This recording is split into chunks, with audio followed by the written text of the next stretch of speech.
panelistas, Humberto Campodónico, él es economista, magíster en desarrollo económico en la Universidad de París.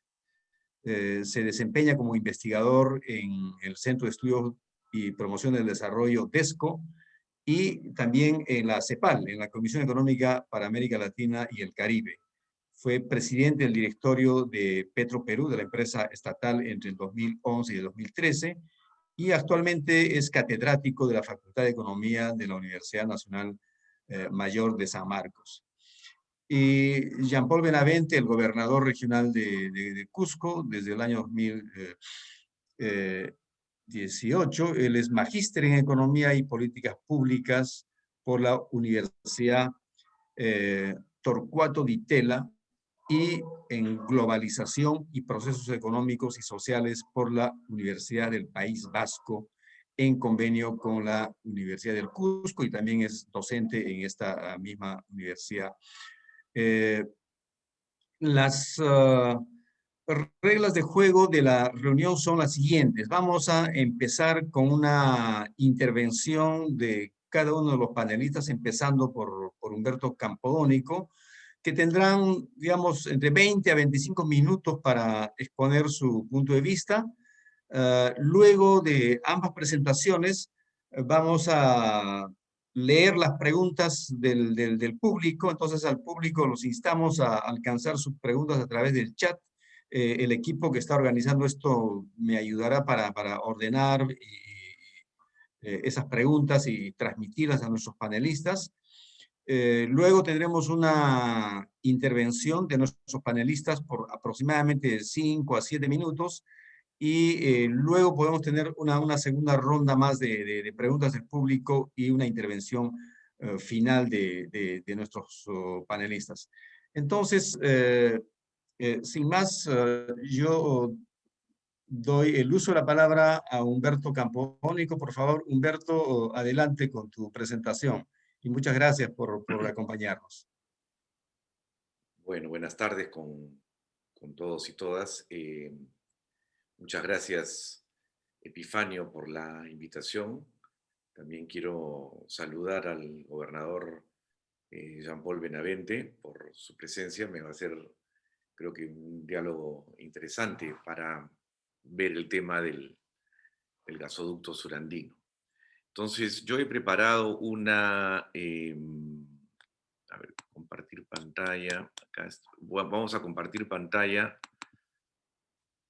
Ok, entonces, ese es el título de la... A ver, espera un ratito, vamos a ver qué... Ya. A ver, yo voy a dedicar, digamos, solamente un tercio del tiempo a temas que enmarcan lo que tiene que ver con el tema del gasoducto. Uno, el tema del cambio climático y de todo lo que tiene que ver con energías alternativas, pero lo voy a tocar muy rápidamente, luego diré por qué. El segundo tema es el, entre comillas, proceso de masificación en el Perú, que es un fracaso muy grande, y veremos rápidamente por qué.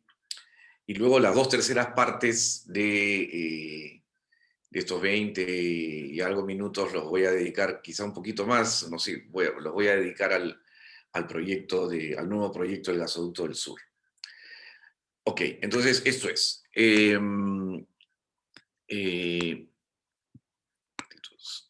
Vamos a ponerlo por aquí arriba. Ok. O sea, uno de los temas centrales es que el modelo actual de crecimiento económico se enfrenta a problemas estructurales en nuestro planeta.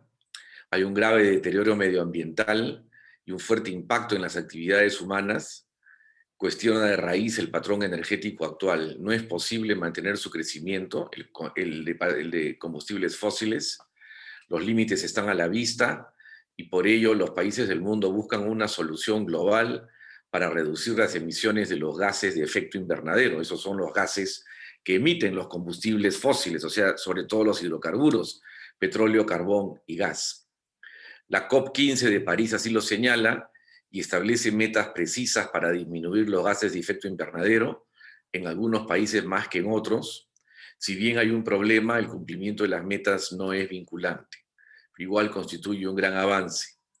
Y en el Perú, con la creación en el 2008 del Ministerio del Ambiente, se ha avanzado en ello, sobre todo con la actualización de la Estrategia Nacional del Cambio Climático al 2020. Y yo quiero acá, o sea, ya he dejado de lado todo lo que hay y que lo que se ha hecho desde el 2008 con los proyectos de energía renovable, sobre todo solar, eólica, biomasa, que no contaminan y que se ha venido a llamar ahora lo que es la transición energética. Vamos a ir a una transición. De un lado, la generación de energía eléctrica está cada vez más aumentando en lo que corresponde a las energías renovables, solar y eólica. En Chile, ya este año, el 40% de la energía eléctrica va a ser suministrada por este tipo de renovables. En Perú comenzó un poco rápidamente y ahora se ha disminuido mucho. En Perú solamente el 5% de la energía eléctrica es provista por energías renovables. Hay una serie de compromisos, de inversiones, de temas, de problemas, pero ese no es el tema que nos ocupa hoy. Pero sí, lo que quiero remarcar es que todo esto tiene que ver con una matriz energética de mediano y de largo plazo. Tenemos que armarla, tenemos que saber qué cosa es lo que queremos con nuestros recursos y cumplir con el cambio climático a nivel mundial, ¿no? Organizado por Naciones Unidas, por esta conferencia de la COP, la conferencia de las contrapartes, donde están todos los países del mundo. Hace poco el presidente de Estados Unidos, el nuevo Joe Biden, ha regresado a la COP15, Trump la había sacado, y entonces yo lo que quiero que se vea es que hay un gran compromiso ahí, ¿no? Un gran compromiso ahí. Dicho esto, el gas natural es considerado un combustible de transición a, digamos, un desarrollo limpio, un desarrollo energético limpio. Y aquí tengo un extracto del Departamento de Energía de Estados Unidos, oficial, donde ahí donde está subrayado en amarillo, lo que dice, lo he puesto aquí arriba en el encabezado: el gas contamina, aunque menos que el petróleo. La emisión de gas tiene 117 libras, o sea, eso es medio kilo más o menos, de CO2 por millón de BTU, que es una unidad calórica. El petróleo residual 160 y el carbón 200, ¿no? Entonces, el gas es un hidrocarburo, ¿no? Está hecho de hidrógeno y de carbono, es un hidrocarburo, pero tiene una contaminación mucho menor. Y por lo tanto es considerado un combustible de transición en todo lo que tiene que ver con el nuevo desarrollo energético. Y ahí nomás me voy a quedar, no voy a avanzar mucho más. Lo que quiero decir ahora es, entrando a las diferentes experiencias de masificación en América Latina, ¿ya? Y voy a mostrar algunas láminas que nos dicen cómo han tenido éxito los países vecinos.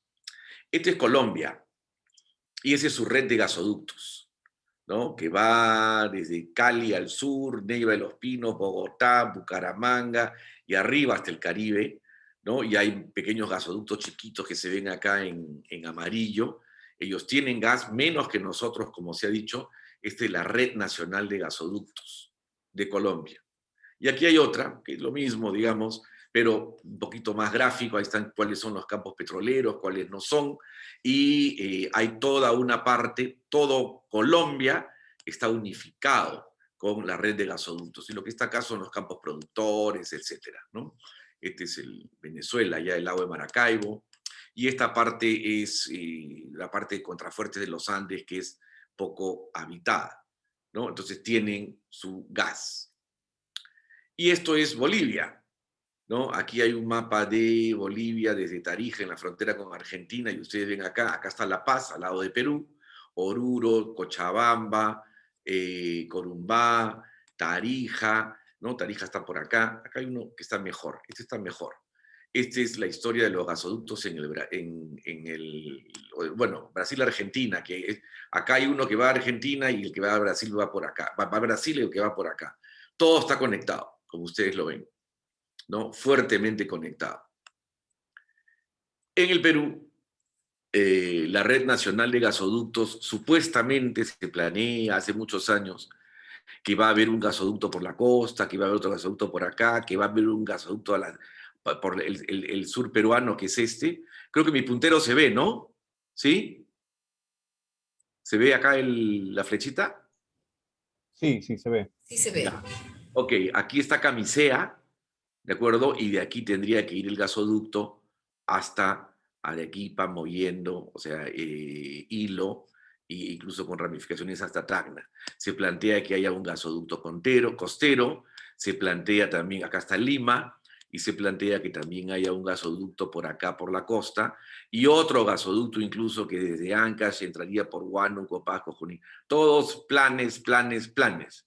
Lo único que hay es esto, ¿no? Lo que hay en este momento es Camisea, en la selva del Cusco, Chiquintirca, que es ya donde comienza la sierra, pues todo esto es como selva, y aquí hay dos gasoductos, uno que es de Perú LNG, de los que exportan, y el otro que es el que llega hasta Lima. Es todo lo que hay, no hay más. Bueno, aquí hay uno chiquitito que no está dibujado acá, que va a Ica.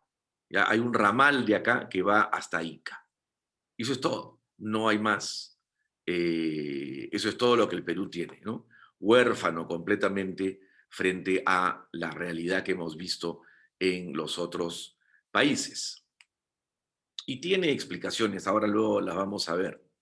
Y en el Perú apenas hay 1.567 kilómetros de gasoductos, ¿no? Fundamentalmente es el gasoducto de TGP, que tiene 729, bueno, total. Y acá hay unos pequeños gasoductos en Aguaití, algunos en Talara, pero muy chiquitos, pues, ¿no? 1.500 kilómetros es nada.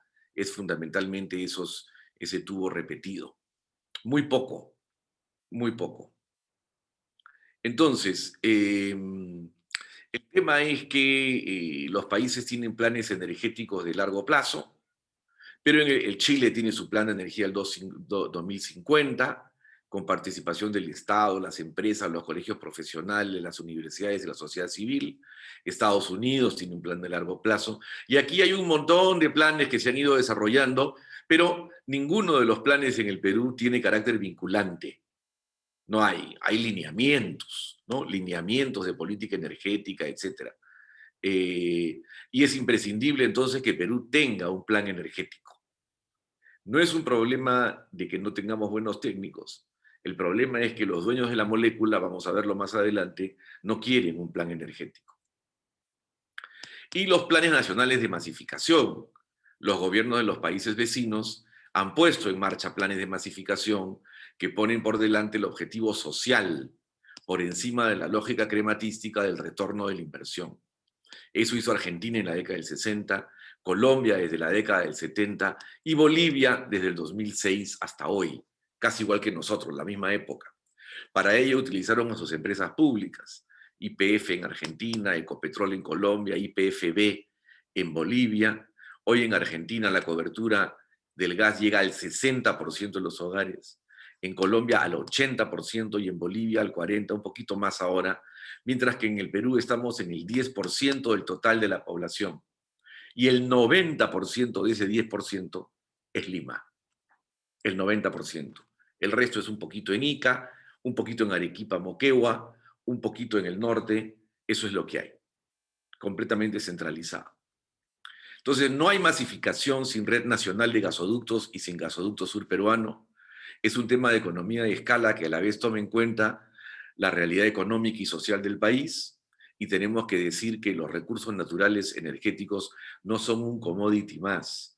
O sea, no son una bicicleta, pues, ¿no? Que alguien hace y vende, no lo son. Pero aquí sí se considera como eso. Cuando el petróleo está bajo tierra o el gas está bajo tierra, se dice que es de la nación. Pero cuando sale, ya no lo es, ya es propiedad del licenciatario. O sea, hace con él lo que quiere. Bueno, aquí está lo de Colombia, cómo han masificado, no voy a llegar en Bolivia. Miren cómo está en Bolivia, casi 1 millón de conexiones. Ahora vamos a ver. La Paz tiene 34%, pero tiene Oruro, tiene Potosí, Chuquisaca, Cochabamba, Santa Cruz, El Beni, Pando. Todo el país tiene gas. No es como acá, ¿no? Y aquí están las conexiones. Ellos tienen 1 millón igual que nosotros, pero ellos son 12 millones. A 5 personas por familia son 5 millones. Más del 40% de la población tiene conexión a gas, ¿no? Y miren cómo ha crecido desde el 2006. Este es el año en que entra Evo Morales al gobierno. Y esto es lo que se ha hecho. Por YPFB, la estatal boliviana. Ahora, en el Perú está todo retaseado. Yo le llamo la masificación a puchos. Esto que está acá son las 7 regiones que supuestamente se van a licitar, hace años que se quieren licitar y no se licitan. Esto es Arequipa, Moquegua y Tacna, que es lo de Naturgy, que ya fracasó, ya se fue. Ahora ha entrado Petroperú a reemplazar ahí. Lo de Ica, que está con Tugás, colombiana. Lima, Cálida, colombiana.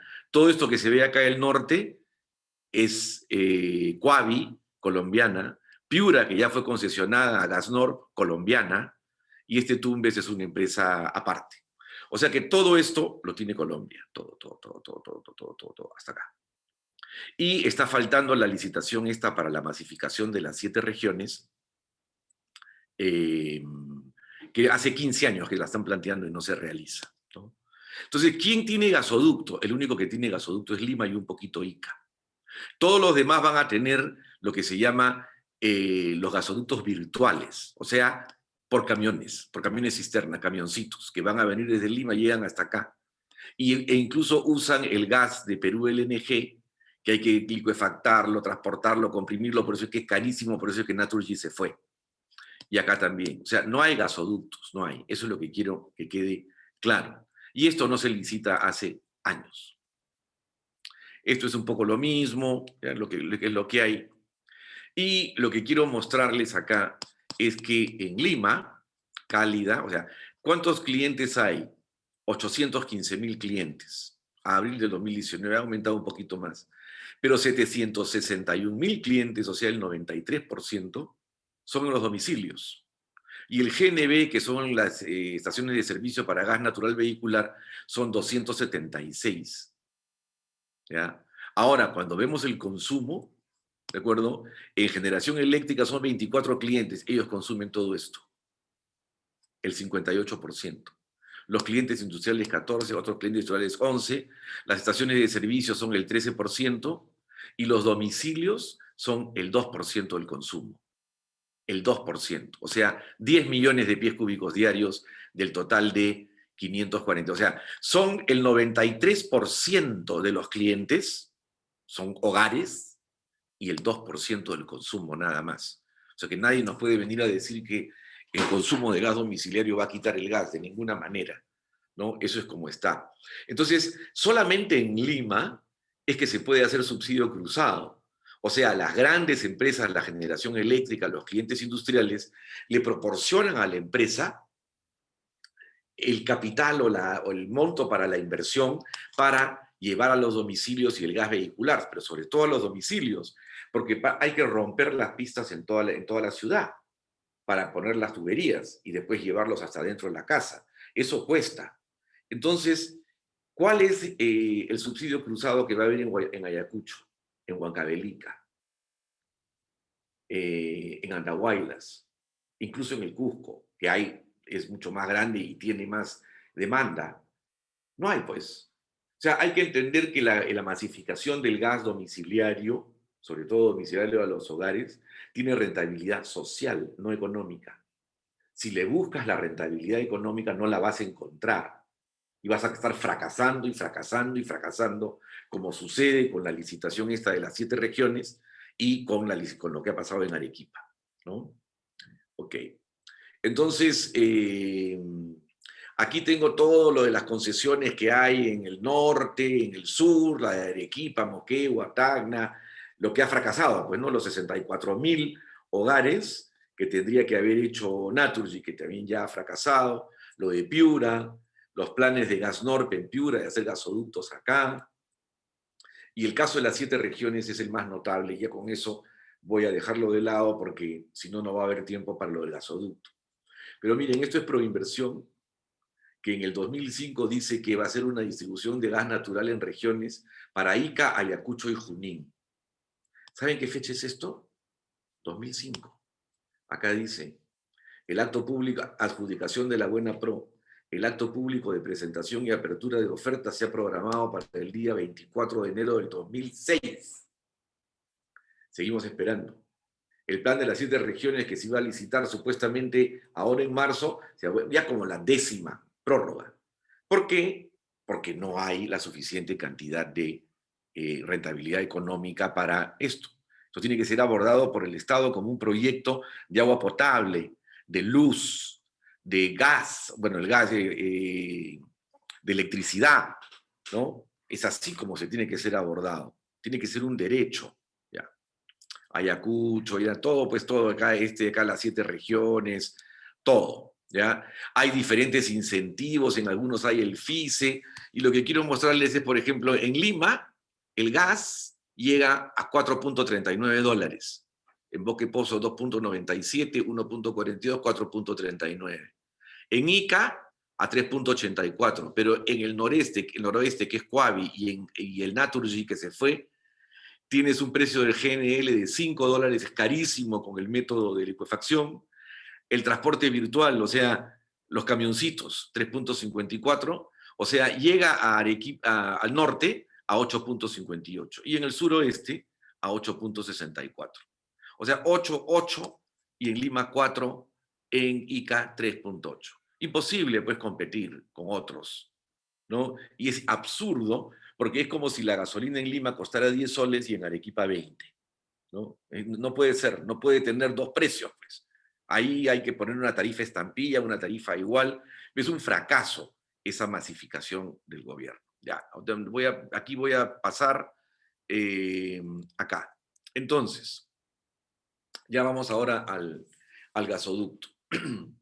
Entonces, hay que poner pues antecedentes. En enero del 2017 caducó la concesión del gasoducto sur peruano formado por Odebrecht, Enagas de España y Graña y Montero, debido a que no pudieron conseguir el cierre financiero del proyecto, o sea, la plata para construirlo. Y no pudieron porque las acusaciones de corrupción a Odebrecht ya habían comenzado, llegando a su punto más alto en diciembre del 2016, cuando Nueva York admitió haber pagado coimas en varios países y continentes, incluido el Perú. El gobierno dijo que iba a licitar el proyecto nuevamente, pero han pasado 4 largos años y aún no lo hace. Hace poco ha planteado que la licitación tendría lugar en julio del 2022, ahora lo vamos a ver. Mientras la empresa de estudios técnicos SAS está cuidando los tubos, o sea, ha habido una inversión, como dijo Epifanio, de unos 1.500 millones de dólares, lo que nos cuesta 48 millones de dólares anuales.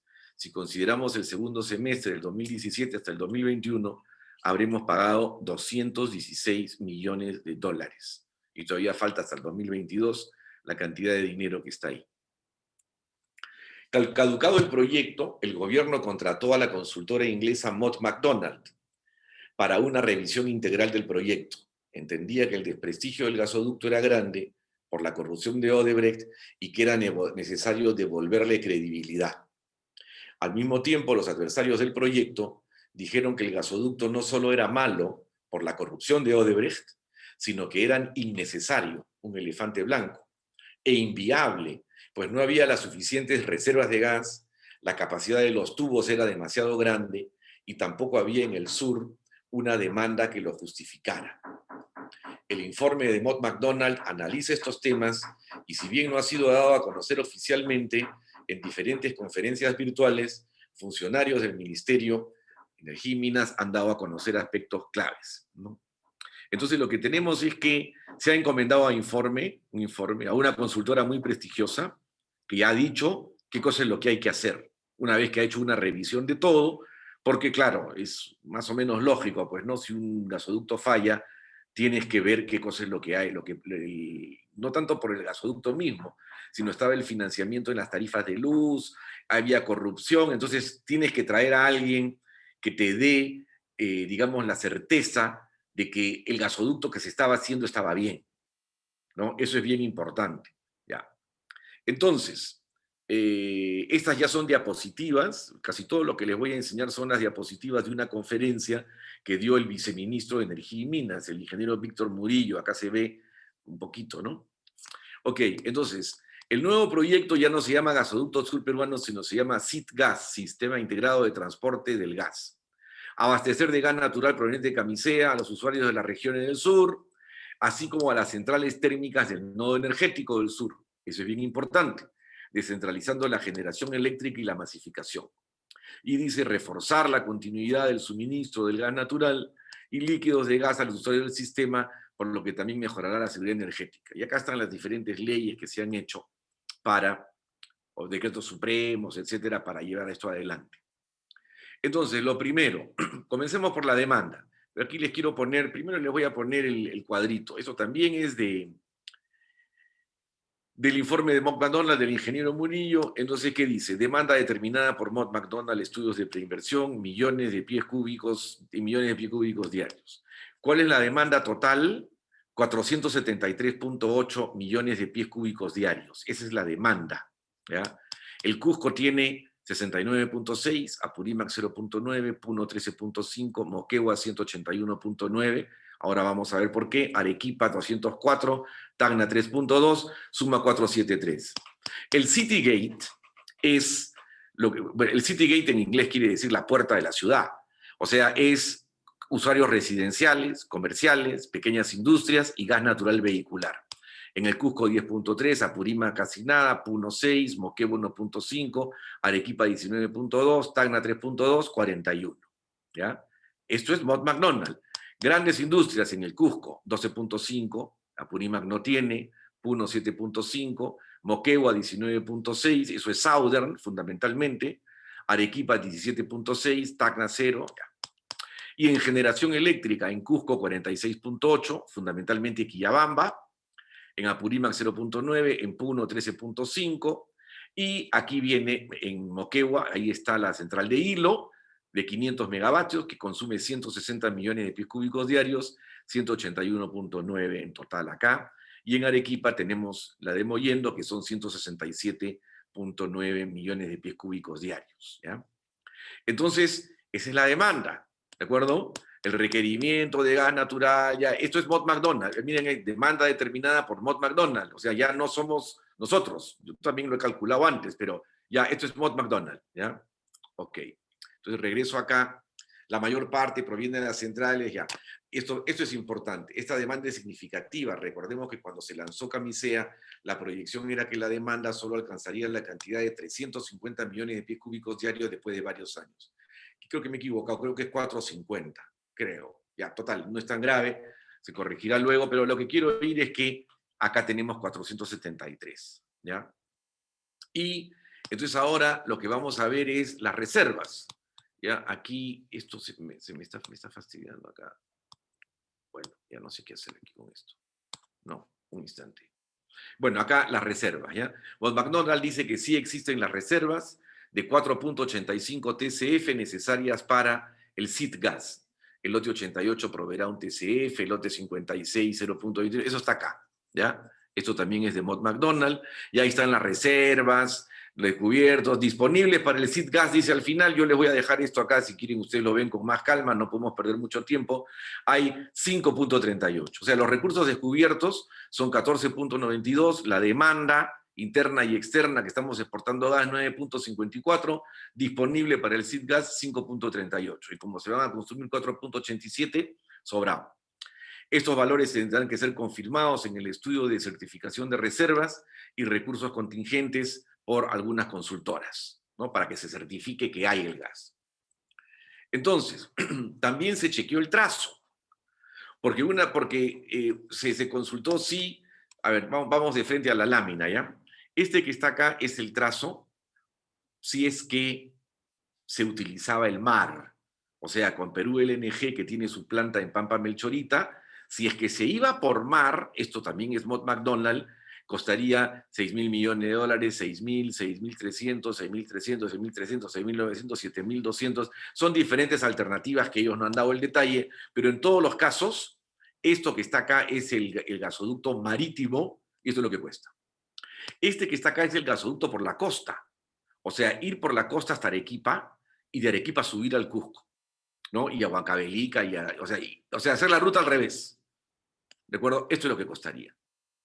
Y esto que está acá, 4.300 y 4.500, este es manteniendo el mismo trazo que el gasoducto sur peruano. O sea, por la misma ruta, ¿no? Hay algunas ramales más, pero es la misma ruta.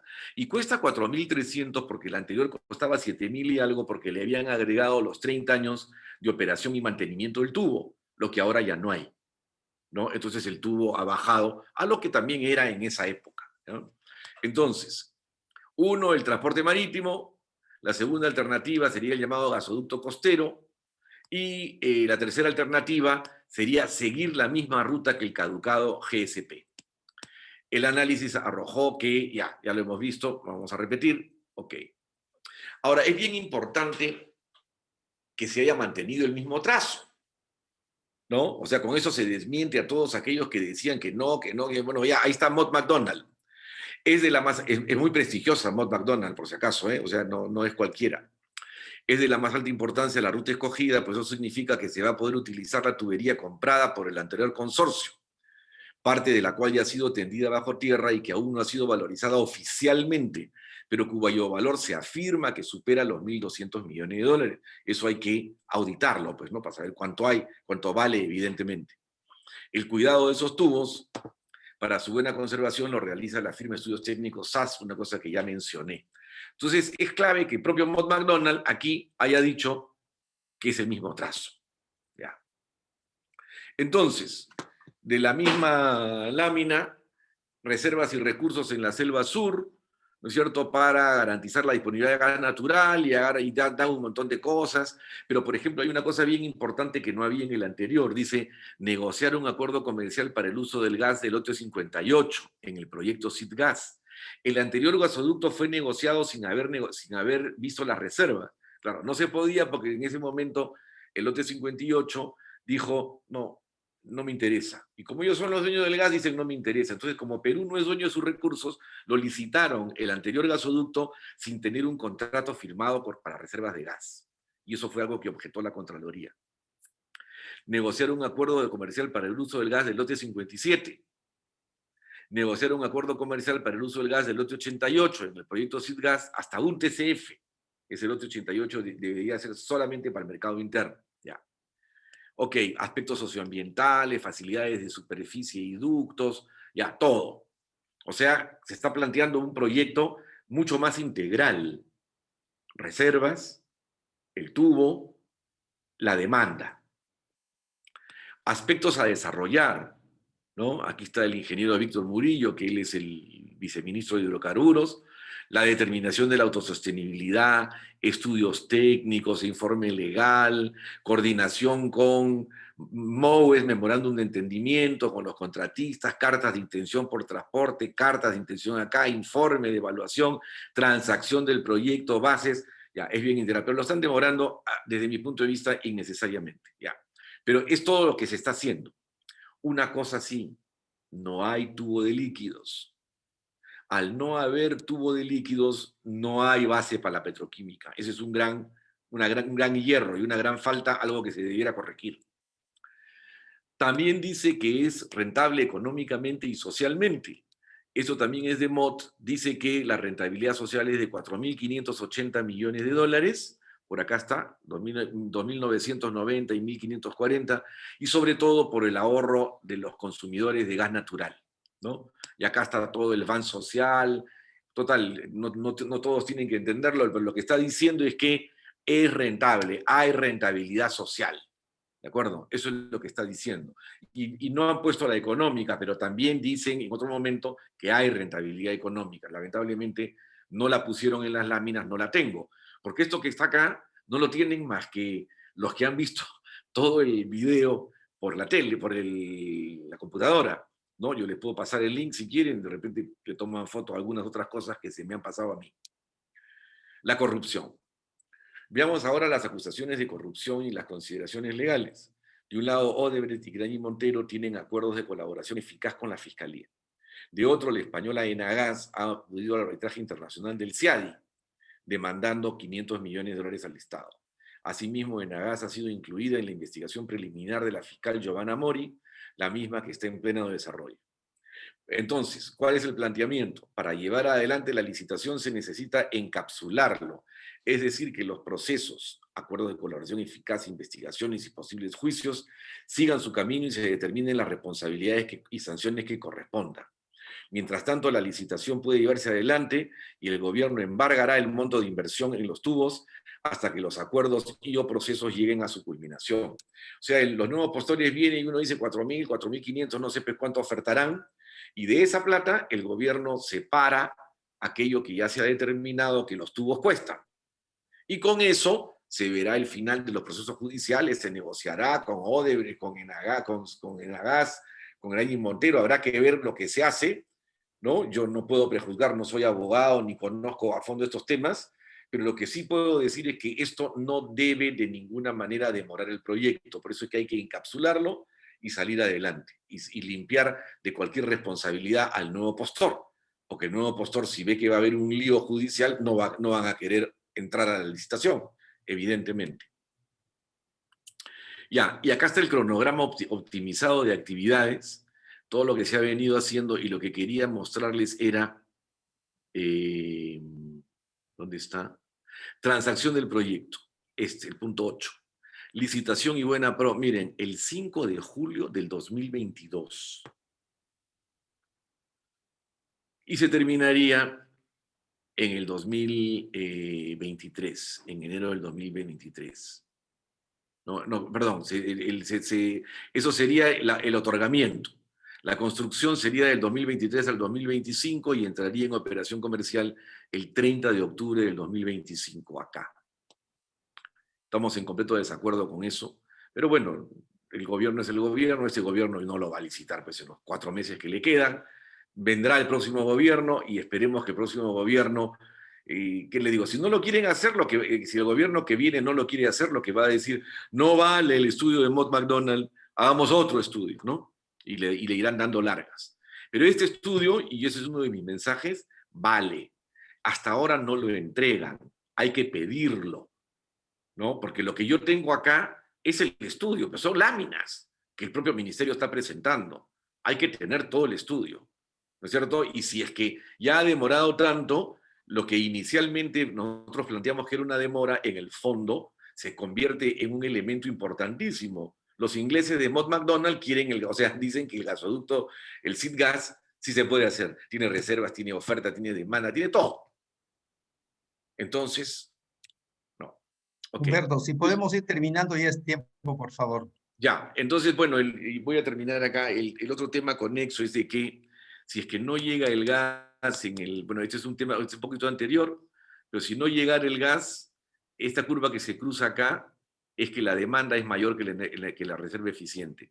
Si aquí no está el gasoducto en el momento en que hay que usar las centrales térmicas de Hilo y de Mollendo, entonces vamos a usar lo que se llama, esto que está aquí arriba, la reserva ineficiente, y los precios se van a elevar enormemente.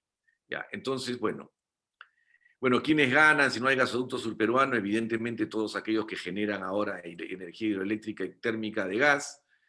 Conclusiones: no hay plan energético, no seguimos los buenos ejemplos de Colombia y de Bolivia, no hay autoridad nacional para masificación del gas, ni participación del sistema de APPs, no está asegurada la masificación de las 7 regiones. Bueno, está lo de Bolivia, ya lo hablaremos en otro momento. La energía no es un commodity más, ¿no es cierto? O sea, no se puede. La ley 26 de 221 de hidrocarburos establece que los hidrocarburos son de propiedad del licenciatario. Lo único que tiene que hacer es pagar una regalía, son los dueños de la molécula. Eso tiene que cambiar. O sea, tenemos que renegociar los contratos de gas. No tenemos un plan nacional de masificación. Hay una masificación a puchos, sin dirección central alguna. No se ha licitado el gasoducto surperuano, ¿no? Y tampoco está, bueno, cuando se licite, si se licita así como está, no hay petroquímica. Entonces está probado que no es un elefante blanco, que hay reservas, que se ha escogido la mejor traza, que hay demanda, que el proyecto es rentable, ¿no? Muy tarde, 2022, ya. Y el tema, ¿qué cosa es? Sucede que el gobierno de Vizcarra no quería la papa caliente de este proyecto y del valor de los tubos. O sea, que le digan, cuando él todavía tenía alguna posibilidad, de que al licitarle el nuevo proyecto iba a haber una plata que se pagaba por los tubos y que esa plata en una parte iba a ir a Odebrecht, a Graña y Montero y a Enagás. Y no quería esa papa caliente, ¿no? Porque, ¿para qué? Para ver si postulaba en el 2026. Ok. Bueno, total, ya lo he dicho, el Estado es dueño de los recursos, in situ, pero no bajo tierra. Entonces lo que tenemos que hacer es que todos estos señores que hemos visto que tienen los lotes, podrían decidir no darnos el gas para el gasoducto.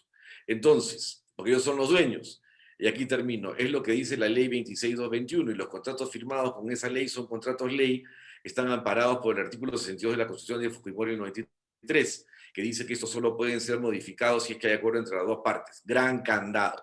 O sea, los dueños de los lotes tales, reseñados arriba, podrían decidir no otorgar su gas al SIDGAS. Podrían también decir que sí, pero acá el tema es que Perú debe tener el poder de decidir a dónde van sus recursos.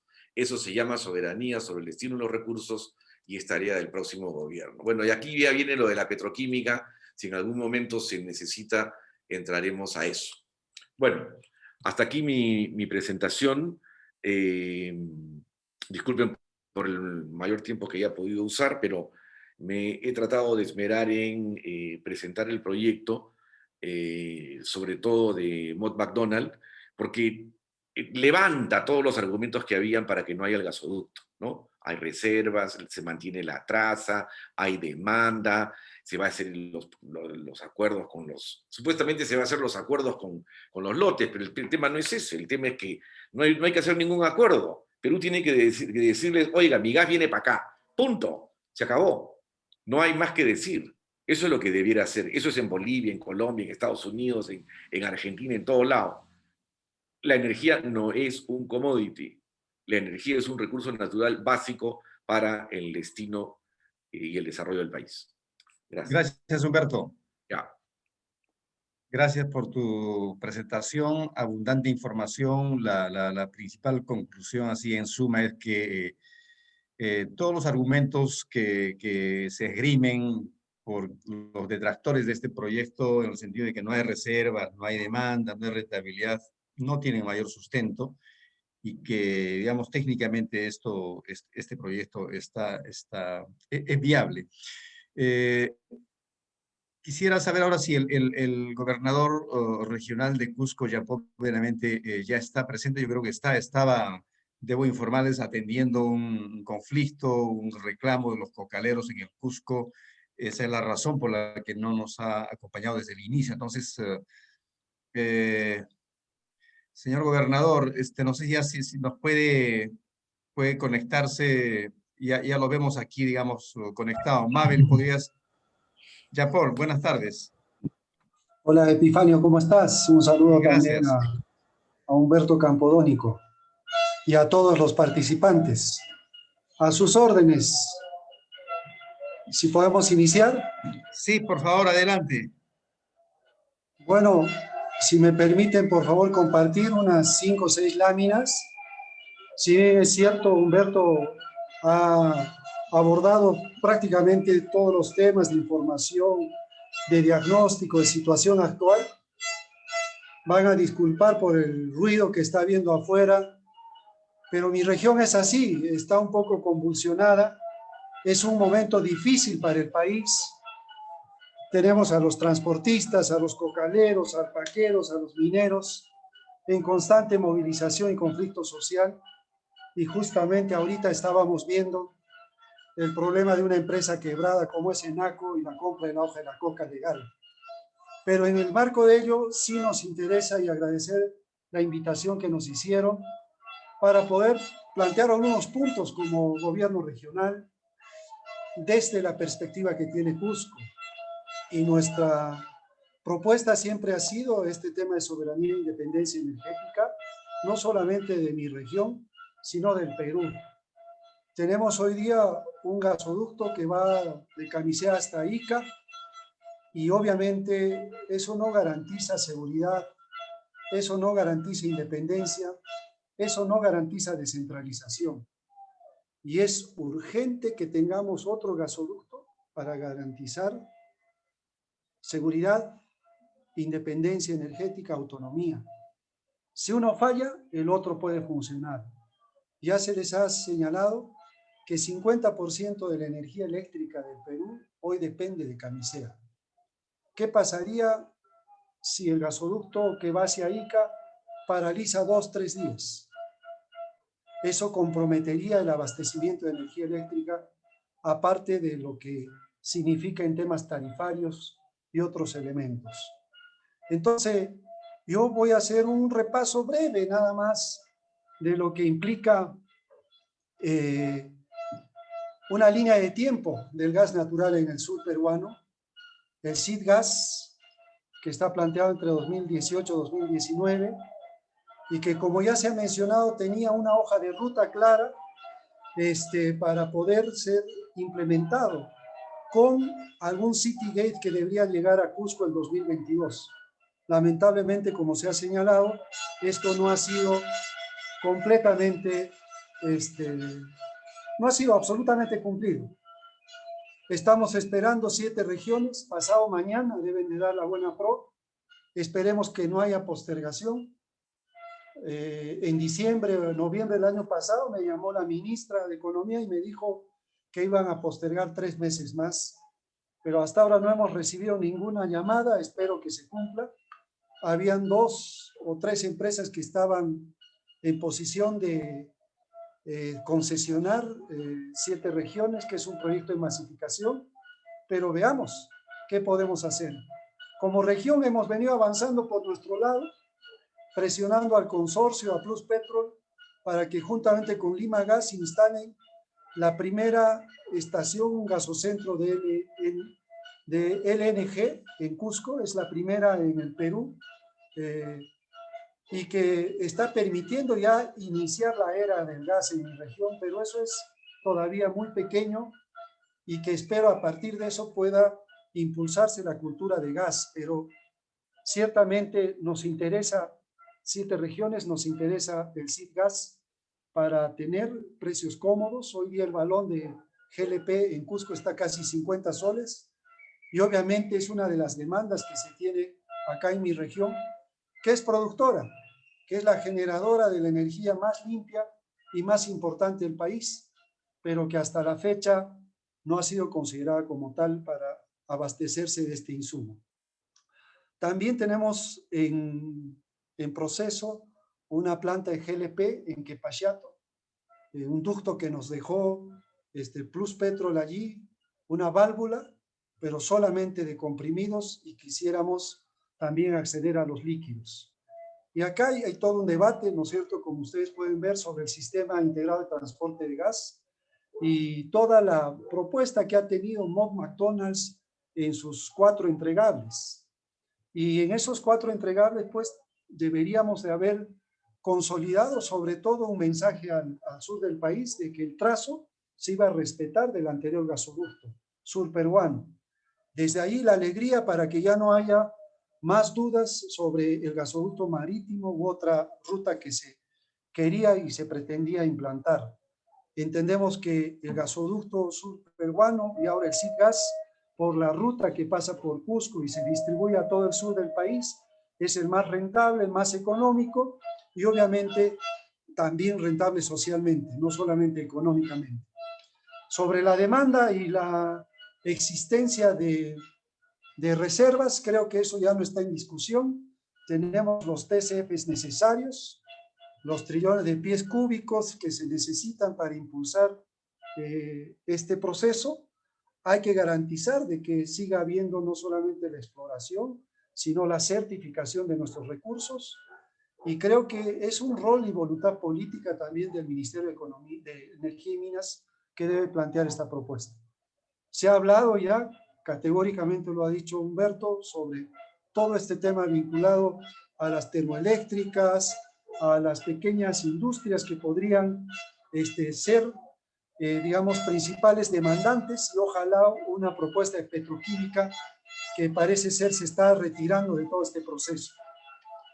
Bien, entonces, la masificación, 19 de marzo, esperamos este proceso, ojalá se cumpla, donde cerca de 7 regiones, Ucayali, Junín, Huancavelica, Ayacucho, Apurímac, Puno y Cusco, deben de ser incorporadas. Lamentablemente no queremos pasar por el modelo Arequipa, Moquegua, Tacna, queremos un proceso más rentable y esperemos pues que todo pasa por precio, por tarifa, en boca de pozo, por tarifa que nos puedan entregar incluso quienes transportan el gas. Así que estamos trabajando, como ustedes pueden ver, en un proyecto netamente regional. Sobre el gas vehicular teníamos que hacer algo, teníamos que traerle gas de Canicea a Cusco. 16 años de explotación de Canicea y no había llegado hasta la fecha a Cusco, siendo Cusco el productor de este hidrocarburo. Eso nos permitirá impulsar GNV, gas natural vehicular, pero también gas natural industrial y esperemos gas natural domiciliario. Prepararnos para cuando llegue el gasoducto, el sistema integrado de transporte de gas, porque creo que ese es el propósito fundamental que debemos de hacer en el país, preparar a las regiones para que puedan de una vez consolidar una demanda, estar preparados para recibir el gasoducto. Miren, acá está esta planta moderna que hemos implementado acá, pero sobre eso hay mucho de qué hablar. Mucho de qué hablar, incluso en la posibilidad de explotar hoy día GLP en mi región a partir de una planta de fraccionamiento en Quepachiato, que es un modelo que no lo encuentran viable. Tienes Melchorita que produce 90,000 barriles y acá solamente planteamos una demanda de 3,000, 4,000, dependiendo cómo abastecemos a todo el macro sur del Perú o por lo menos las regiones que están cercanas a la mía. Yo quiero ser así concreto y más bien pasar para el debate algunas conclusiones, recomendaciones. Entiéndase que al señor presidente Francisco Sagasti tenemos que seguir exigiendo la presencia del ministro de Energía y Minas, luego de Ismodes, con quien firmamos un convenio importante para cumplir ciertos cronogramas, no solamente en el SIDGAS, sino también en la masificación y otros procesos pendientes. No hemos visto a un ministro acá en Cusco que nos diga la verdad, que converse con el pueblo del Cusco. Realmente este es un tema de una agenda no solamente en mi región, sino macro regional, que lo estamos impulsando con otros gobernadores. Y no tenemos que seguir pateando al siguiente gobierno, sino de repente sentar las bases para que este cronograma no se retrase más. Otro tema que tenemos que garantizar en estos días es no postergar el cronograma propuesto del proyecto 7 regiones de masificación de gas. Creemos que allí hay una responsabilidad administrativa y penal que mi región no va a soportar ni un día más de postergación. Y eso lo decimos claramente porque estamos esperando desde 2014 que se impulse este proyecto de masificación. También, si queremos implementar una planta de fraccionamiento en Quepachiato, tenemos que recibir los líquidos y de la válvula que existe para gas natural comprimido o gas natural, también necesitamos una válvula para los líquidos. Y eso pasa por señalar lo que dijo Humberto, ¿no? El tema de la propiedad de la molécula. Hay una ley de 1993 que no nos permite tener mayor alternativa sobre decidir el proceso de explotación de la molécula, ni para quién va dirigido, ni cómo se puede asignar realmente un plan energético serio de soberanía energética en Perú. Creo que este es un tema que tiene que debatirse. Y eso no es ser comunista, eso no es ser socialista, no es ser de izquierda, eso es tener claro la mirada de lo que queremos para el desarrollo del Perú. Y entonces, si bien es cierto, nosotros tenemos un pequeño DS del 2010 que esperemos siga vigente, que tenemos un TCF para poder impulsar el gasoducto sur peruano o el SIDGAS, y a partir de eso consolidar una propuesta de oferta que garantice pues un precio, una tarifa en boca de pozo que haga rentable este proyecto. Entonces, hay la necesidad también de que se requiere acelerar procedimientos. Si bien es cierto, la corrupción que ha generado el gasoducto de Odebrecht está generándonos un retraso, pero también necesitamos procedimientos claros que tienen que discutirse de manera especialísima, de manera exclusiva en el Congreso para poder acelerar los procedimientos administrativos a fin de concluir en un más breve plazo toda esta hoja de ruta para lograr tener los city gates, las termoeléctricas y otros emprendimientos que tengamos en el marco del gasoducto sur peruano o el SIDGAS. Entonces, creo que acá este es un tema que nos convoca a todos y en Cusco tenemos claro la propuesta para seguir participando en un diálogo con el gobierno nacional, pero también ahora que está habiendo un proceso político de elección de gobierno nacional, esta debería ser la agenda. Más allá de nacionalización o más allá de dejar libre mercado, tenemos que tener claramente un proceso serio de masificación energética, de seguridad y soberanía. Creo que este es un punto importante. Hoy los transportistas están en las calles. Hoy también vemos que el GLP está elevado y los distribuidores que están en la fase última de la cadena de distribución han salido a las calles para reclamar el incremento de los precios. Y el gasoducto sur peruano o el SIDGAS debería ser un elemento que propicie más bien precios moderados, adecuados para llevar este producto a los hogares cusqueños, porque al final el mensaje tiene que ser gas barato para los peruanos, gas barato para impulsar la industria, para impulsar las economías familiares, entre otros. Bueno, ese es un poco el resumen que queríamos plantearles como la mirada desde la región Cusco. Muchas gracias a todos. Muchas gracias, señor gobernador. Antes de leer algunas preguntas, yo lo que quisiera señalar es que hemos escuchado una voz experta de Humberto Campodónico y acabamos de escuchar la voz política del gobernador de Cusco. La voz técnica nos ha dicho que hay reservas, hay demanda, hay rentabilidad social especialmente de este proyecto y la voz política coincide con esto y nos dice que esta es una demanda del sur. Digamos, la primera pregunta o comentario que yo quisiera hacer es, al parecer lo que está faltando en el sur es, de un lado, una articulación de las autoridades, gobiernos regionales, alcaldes de Cusco, Arequipa, Puno, Moquegua, Tacna, hagan causa común para hacer presión hacia el gobierno nacional y sacar adelante un proyecto como este. Y de la misma forma, ese reclamo de las autoridades tendría mucho más potencia, más fuerza si hacen lo propio las organizaciones sociales de todo el sur, hacer causa común para sacar este proyecto importante.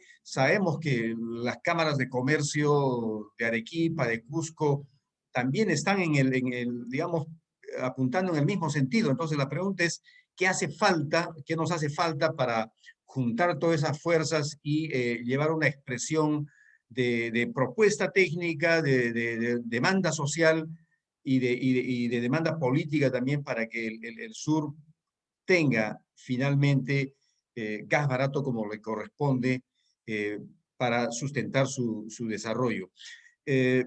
Dicho esto, hemos recibido algunas preguntas que las paso a leer rápidamente para que sean respondidas por nuestros panelistas. El señor Adolfo Celada pregunta si el tema de la energía es tan vital y estratégico, entonces, ¿por qué en los recursos energéticos el Estado no es más protagónico? ¿Por qué tenemos un Estado más bien indiferente? ¿Para qué nos sirve Petro Perú y Perú Petro? Pregunta el señor Celada. Valerio Paucarmeita pregunta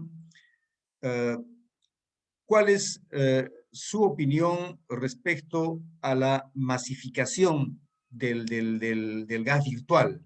Algo ya nos han dicho, entonces les pediría que aúnen un poco más. Rodrigo Sánchez González pregunta, ¿cómo se manejará el exceso de líquidos que se producirán cuando se extrae el gas natural para el sur, se pone para el gasoducto? ¿Qué estrategia se tiene para este inconveniente? Yo lo dejaría ahí, tengo un par de preguntas más que pueda hacer o mejor. Son dos, las lanzo de una vez todas para tener una segunda vuelta. Jorge Acosta Ceballos, desde Moquegua, pregunta, ¿cómo el Estado puede aplicar por lo menos lo que se ha realizado en Colombia y Bolivia? Es decir, Humberto nos ha explicado el avance sustantivo en la masificación del gas en ambos países y también en Argentina.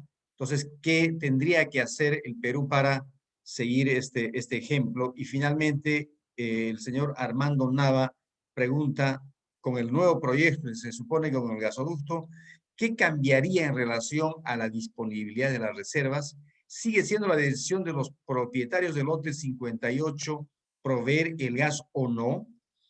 ¿Qué pasa si CNSC, que es la empresa china, se niega a proveer el gas? Con esas preguntas dejo para una siguiente intervención de nuestros panelistas por el lapso de 5 a 7 minutos. Entonces, si Humberto, podemos comenzar contigo, por favor. Bueno, sí, bueno, hay preguntas muy interesantes. Comenzaré por la de el exceso de líquidos cuando se trae el gas.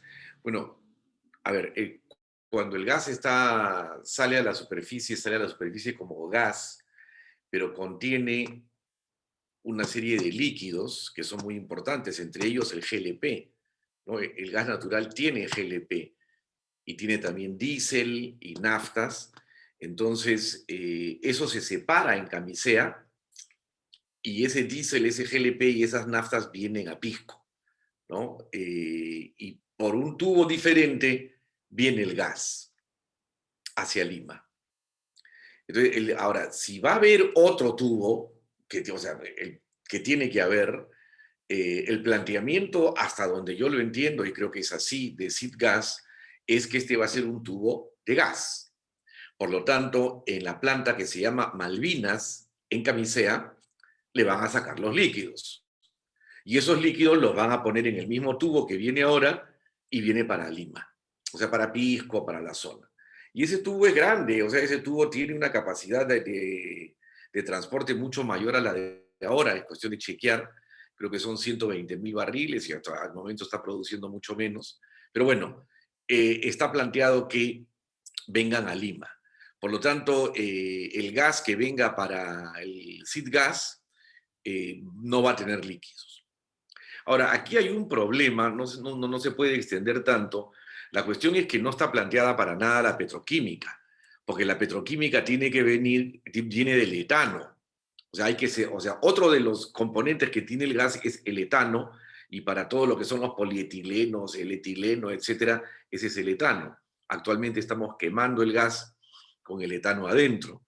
Pero para una planta petroquímica, los 450 millones de pies cúbicos diarios que lleguen al sur no son suficientes para que cuando se le extraiga el etano, digamos que se pone una planta de extracción de etano en algún lugar en el camino, esa planta Esos 450 millones de pies cúbicos diarios no alcanzan para una planta petroquímica. Eso lo he estudiado, lo digo, se necesitarían 1.000 millones de pies cúbicos diarios. O sea, lo que se necesitaría es que se extraiga el etano y que haya, incluso que se extraiga en camisea y que venga por un tubo aparte.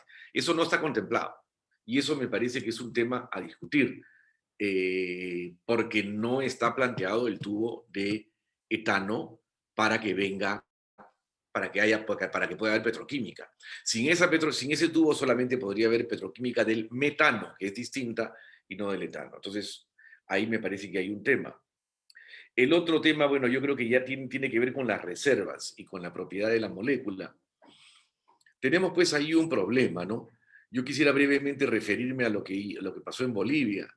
En Bolivia, en el 2003, hubo la Gran Guerra del Gas, murieron 80 personas, se fue Sánchez de Lozada, el presidente, a Estados Unidos, entró el presidente Mesa, se llamó a un referéndum en el 2004 con 5 preguntas: ¿quiere usted gas? ¿Quiere que renazca la empresa estatal boliviana? Una serie de preguntas sobre el gas.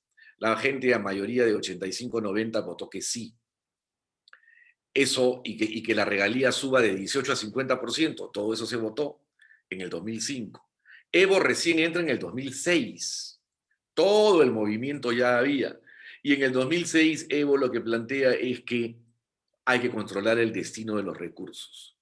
O sea, todo el gas que se produce en Bolivia por Pluspetrol, que también está allá por Repsol, por British Gas, por Petrobras, etcétera, todo eso lo va a copiar Bolivia y va a decidir a dónde va. A Argentina, a Brasil, al mercado interno. Y esa es la llamada nacionalización de Bolivia. La llamada nacionalización de Bolivia no tiene que ver con expropiación ni con quitar la propiedad a ninguno. Lo que tiene que ver es con el control del destino del gas. Con el destino, o sea, con la, digamos, soberanía nacional sobre el destino de los recursos. Y eso es lo que preguntaba una de las personas: ¿qué hacemos si el lote 58, que es el que más reservas tiene para el sur, no nos quiere dar el gas? Pónganse que digan, no, pues yo me lo voy a llevar a China, ¿no? Es complicado que lo haga porque tendría que hacer todo un tubo, y si el Estado peruano licita un tubo, lo más probable es que venga por ahí, ¿no? Lo más probable. Pero el Perú no puede estar con las reformas de la época del 90, en el cual todo es para los privados y no hay ninguna participación del Estado. Se ha probado que eso tiene muchos problemas, está en todos los países, incluso ahora en Chile. Entonces yo creo que se necesita una muy buena discusión sobre ese tema, porque lo que hay que hacer es sentarse a la mesa y renegociar el contrato. El contrato solamente se puede cambiar si es que las dos partes están de acuerdo. Si una parte no está de acuerdo y la otra parte actúa de oficio, como por ejemplo el Perú, bueno, nos van a llevar al CIADI, y como eso está en la Constitución, lo más probable es que tengamos ahí un duro problema. Entonces hay que discutir. En todo caso hay que reformar para adelante, pero también hay que exigir que ese gas venga. O sea, no puede ser que no tengamos claro el destino de los recursos. Hasta en Estados Unidos, en el 80, el presidente Carter y después Reagan prohibieron la exportación de petróleo de Estados Unidos por el tema del Medio Oriente, la guerra entre Irán e Irak. Y solo en el 2016, 36 años después, Obama dijo: ya tenemos suficiente petróleo, ya ahora pueden exportar. Antes no, por seguridad nacional. Bueno, tenemos ese tema. Y lo último, y bueno, ¿por qué el Estado es indiferente? Bueno, pues es que tenemos una concepción del rol subsidiario del Estado, como que el Estado solamente interviene ahí donde los privados no intervienen. Y como todos estos negocios los pueden hacer también los privados, entonces el Estado peruano se ha inhibido de participar. Y eso no sucede en ningún lugar. Ese concepto del rol subsidiario del Estado está ahora cuestionado en Chile, donde incluso nunca se llegó a aplicar tanto, porque ellos tienen Codelco y ENAP, o en Colombia, donde está Ecopetrol, o en Bolivia, donde ha resucitado YPFB, y en Brasil, donde está Petrobras, etc.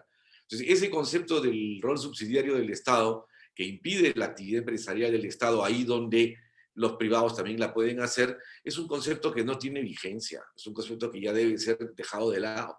Y tenemos que ver la manera de adecuarnos al siglo XXI, ¿no? Ningún otro país tiene en su constitución el hecho de que la actividad subsidiaria empresarial del Estado es subsidiaria.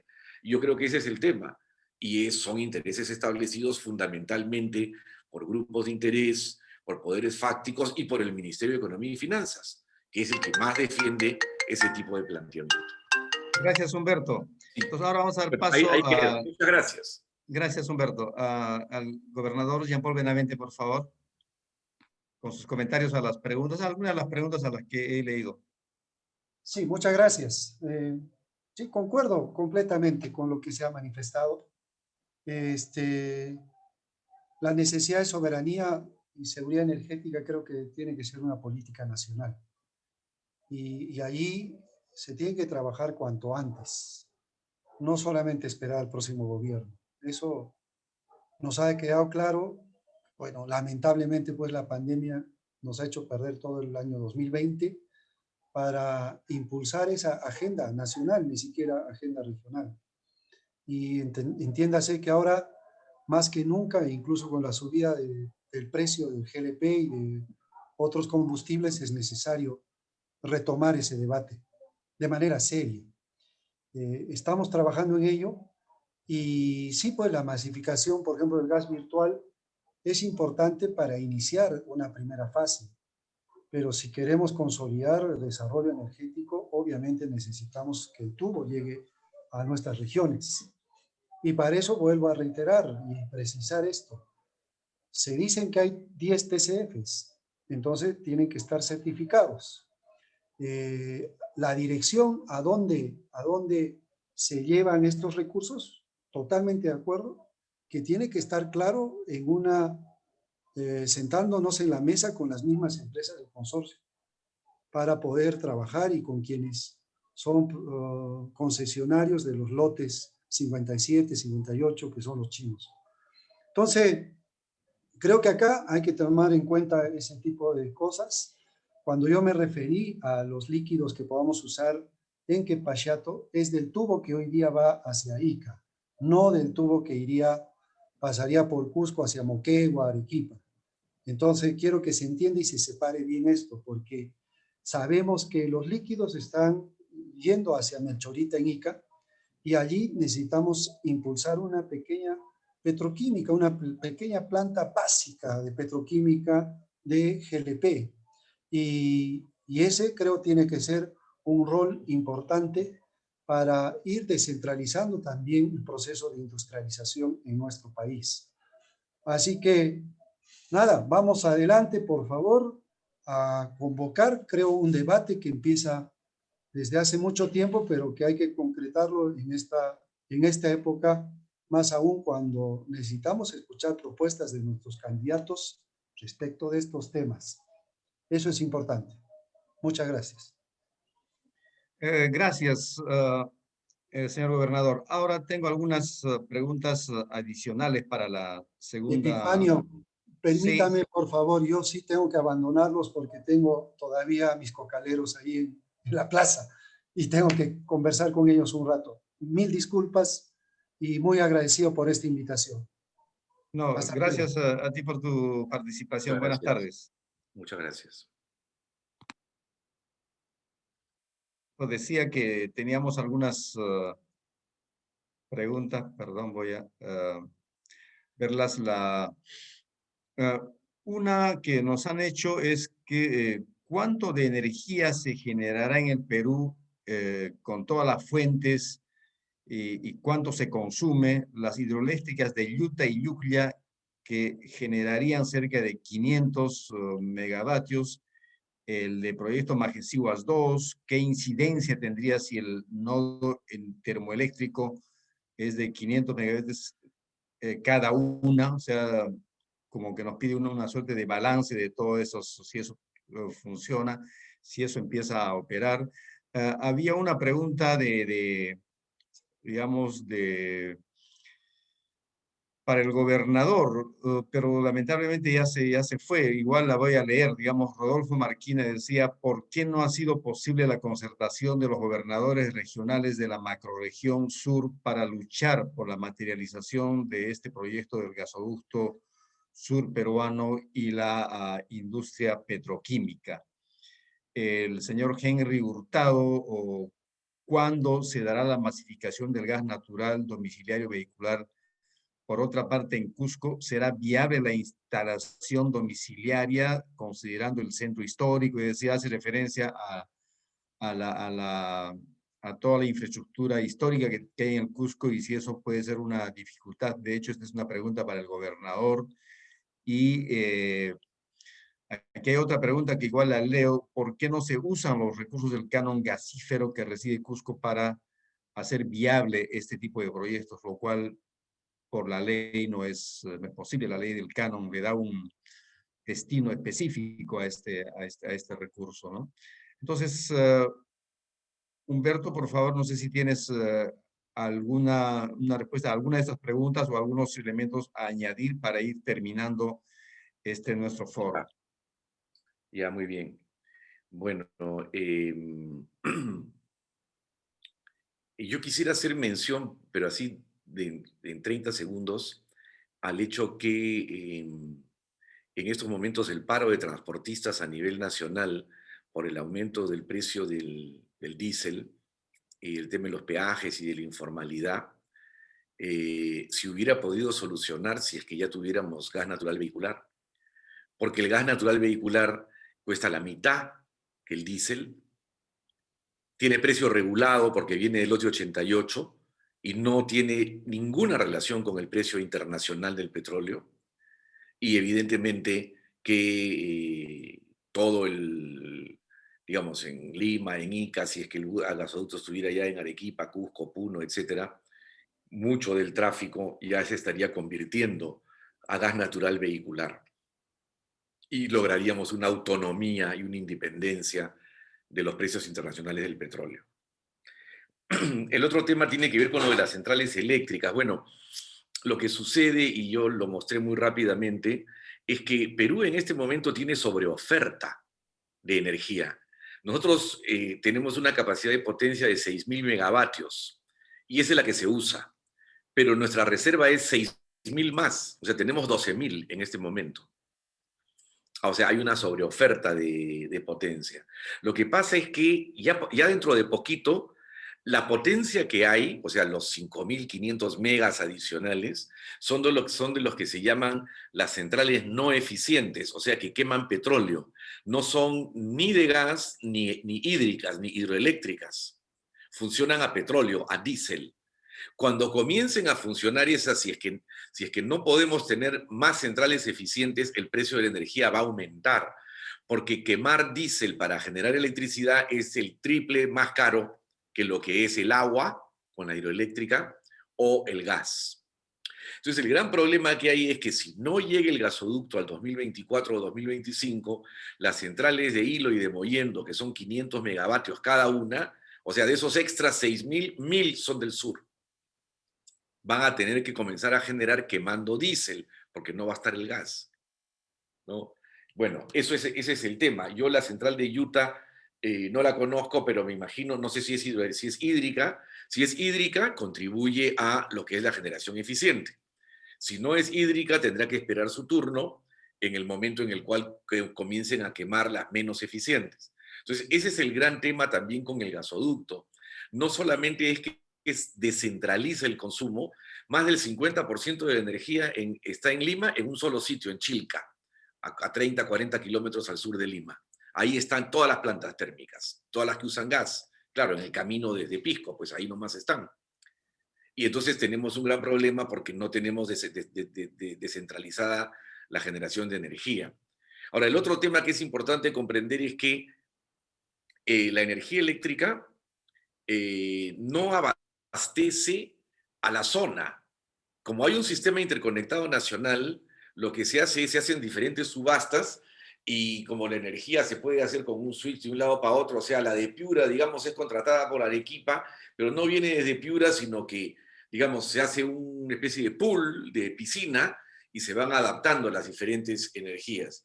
Entonces, no es necesariamente la central de Utah la que va a abastecer a su entorno. Puede ser que esté contratada con una central no sé, pues en el norte, o la central del Mantaro, ¿no? No se sabe, porque el sistema es interconectado, ¿no? Y hay un swap de diferentes tipos de energía. Entonces, ese me parece un concepto también bien importante. Y el último tema es el de Cusco y la masificación.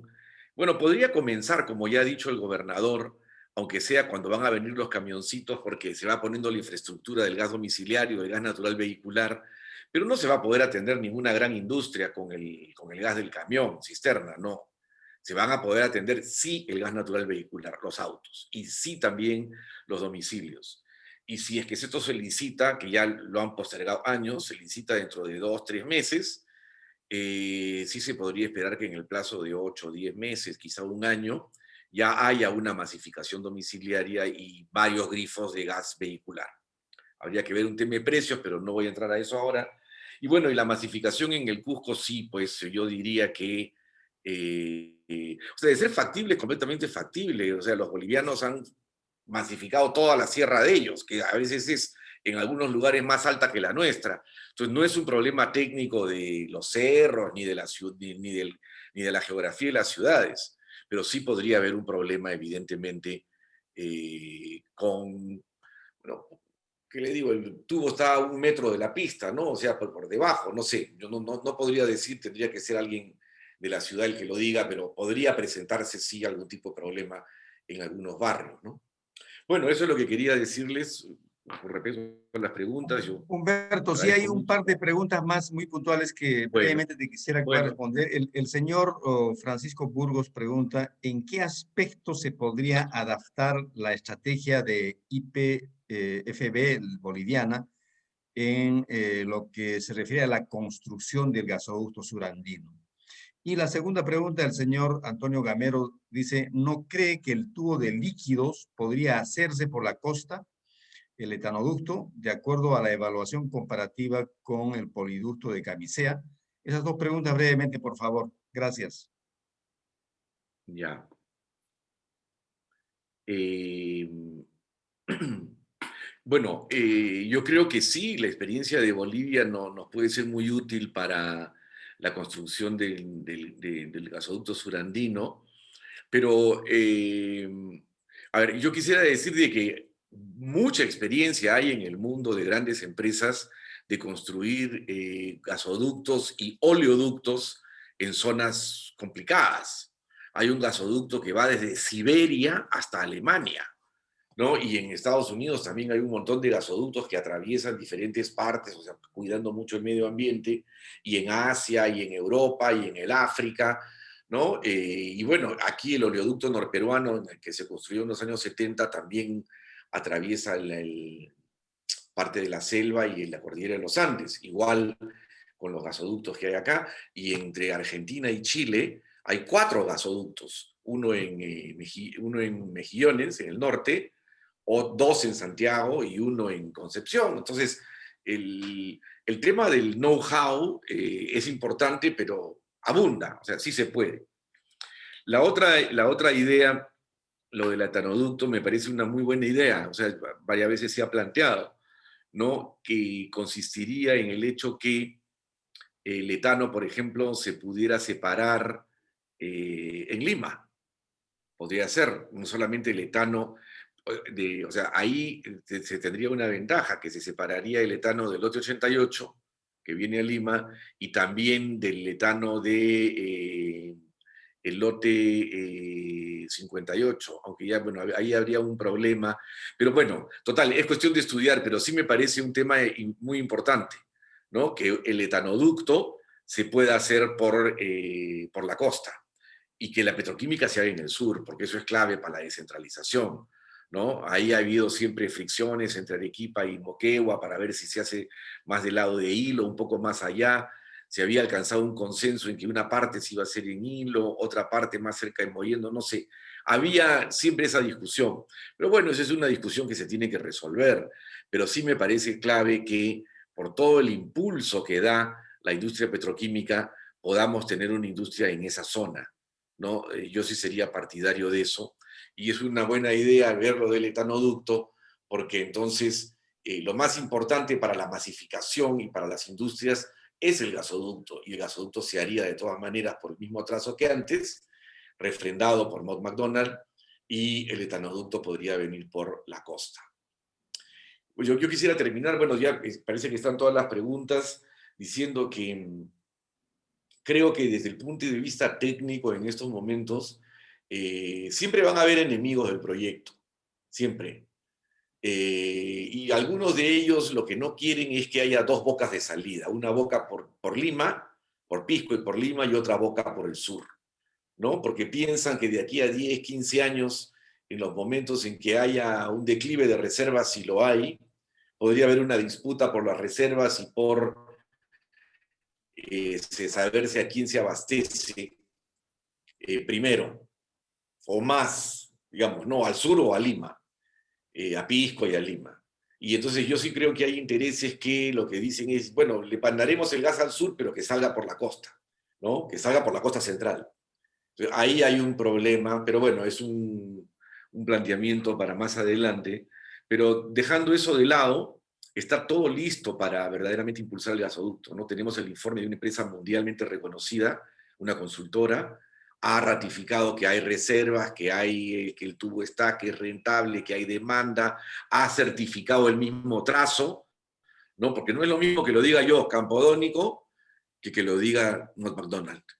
No es lo mismo, ¿no? Que lo diga un otro técnico. Esta es una empresa que tiene digamos, una personalidad y un prestigio que defender, y lo hacen bien a su nivel.